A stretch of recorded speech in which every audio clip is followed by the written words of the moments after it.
دن بھی خطبہ دیا، لوگوں کو سمجھایا کہ لوگوں کیا تم کو میرا حسب نسب نہیں معلوم ہے؟ کس کے مقابلے کے لیے آئے ہو؟ کیا تم نہیں جانتے میں محمد الرسول اللہ کا نواسا ہوں؟ کیا تمہیں نہیں معلوم کہ میں فاطمہ کا لخت جگر ہوں؟ میں فاتح خیبر، شیر خدا، علی مرتضیٰ کا نور نظر ہوں؟ کیا تمہیں نہیں معلوم کہ میرے ابا کے چچا حضرت سید الشہداء حضرت حمزہ ہیں؟ کیا تمہیں نہیں معلوم ہے کہ جعفر طیار میرے چچا تھے؟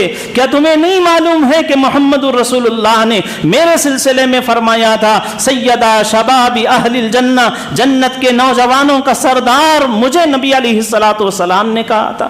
کیا تمہیں نہیں معلوم ہے؟ اگر تم نئے ہو، نہیں معلوم ہے تو تمہارے درمیان میں جابر بن عبداللہ ہے، اس سے پوچھ لو، انس بن مالک ہے، ان سے پوچھو ہماری فضیلتیں، ابو سعید ہیں، ان سے پوچھو تم ہماری فضیلتیں کیا ہیں۔ لوگوں کو سمجھانے کی